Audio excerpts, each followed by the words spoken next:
asalaamaaleykum man moo Xaatam Ashiqin tey ñu fas yéene ànd yéen ci technique bi ci Sosaya bu Xaatam Ashiqin tey ñu fas yéene présenter lii di mooy réseaux sociaux ñun ñëpp ñu ngi dégg réseaux sociaux ñu ngi dégg ay wàllu Facebook Instagram ak yu bees yi di xew ak lu waral seen coow la ñoom seen tey na ñëw fas yéene ànd yéen détail par détail réseaux sociaux bu mu commencé ba fu mu yem.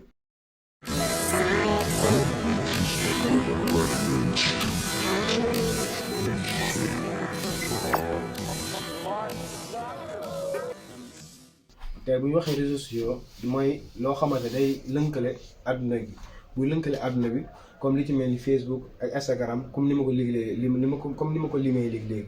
léegi buñ fa rombee am na fu lu ko waral ak lu la ci ginnaaw ñu ngi commencé ci jamonoy Google ak ñaari étudiants ñoo créé woon te avant Google am na ñu wax Microsoft amoon na fi lu waraloon Microsoft am ak Google am mooy Apple moo fi nekkoon ak IBM. Apple ak IBM bu ñu doon utiliser seen ordinateur bu njëkk ba dañ doon jël ordinateur boo xam ne codage day doon les codages mooy maanaam exemple comme lii nii léegi nga gis ay code la buñ waroon soxla dara léegi ak 1 ak 0 la ordinateur di affiché les 1 ak 0 yi affiché moo nekkoon données bi léegi ñu dem ba fur et à mesure ñu ne war nañoo développer ba nga xamante ni ku ne dina am accessibilité ci wàllu xarale yu bees yi ñu muy technologie bi. li ñëw taxaw samp ndëndëm ñëw indi loo xam mooy loo xamante da ngay jëfandikoo machine yi saa nga bu nga xam da ngay ñëw def cliquer droit nga cliquer créer benn nouveau dossier bu ko defee yow nga mën a jëfandikoo mais alors que lu fi nekkoon jamono IBM jamono Apple lu fi nekkoon après guerre mondiale bi ñoom bu ñu indiwoon mooy maanaam au lieu nga def clic droit moom da ngay ñëw def mkdir mu créer dossier nga def rmdir mu effacer dossier. muy Linux ak ñu yeneen système d'exploitation yu fi amoon avant loolu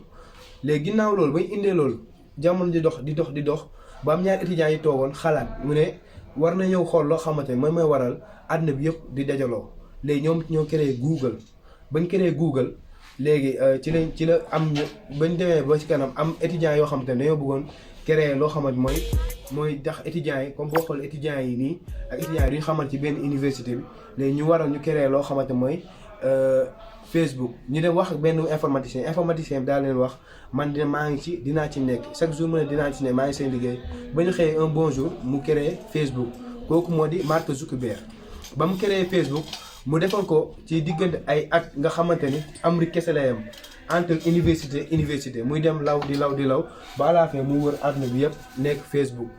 léegi loolu Facebook loolu moo nekk réseaux sociaux bu njëkk ci réseaux sociaux yi parce que bu ñu nee réseaux sociaux mooy réseau boo xamante ni pour société bi la day wàllu linké société bi moom da leen def ñuy déggoo nga xam li ngay soree day mel yeneen benn. bu ñu ñëwee ci njëriñ li mooy xamante ne mooy réseaux sociaux yi njëriñ li bëri na liy waral waxtaane ak concours yi jàll bi ay yeneen yoo xam mënuñ koo lim waaye bu ñu xool ci beneen faay yi mooy inconvénient yi lu waral loolu ak yi nekk ci ginnaaw boo demee 2009 mos nañoo def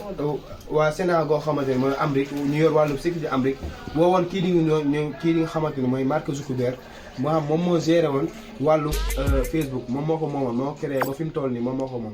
léegi bañ ko woowee ñu indi ko léegi ñu daal di génnee message am yu njëkk ba mu créé Facebook ci jamono 98 ba mu nekk étudiant léegi message yooyu mu génne woon bokkoon na ci mu ne moom gars yi dañ maa def confiance alors que xamuñ man dama jël données di ko jaay léegi bañ génne waati loolu fekk loolu am na benn étudiant bu ñuy wax Edouard moom instant yi ba nii dafa làqat ci benn ambassade ba mu yégee loolu dafa woo journaliste bi woo ko ci néegam ba mu ko woo ci néegam daal di jël téléphone moom dugal ko ci frigo pour tëj ko nga xamante ne ñàkk wóolu gars yi ba mu ne ñàkk wóolu ginnaaw ba mu xamee la ca ginnaaw léegi bañ defee noonu ba daal di dem ci Mark Zuckerberg bañ waxee moom mu ne dana bàyyi waaye dana bàyyi joon noonu ba tey bàyyiwul parce que ginnaaw loolu kii di Barack Obama dafa ne woon loolu da koy def pour sécurité xool contre terrorisme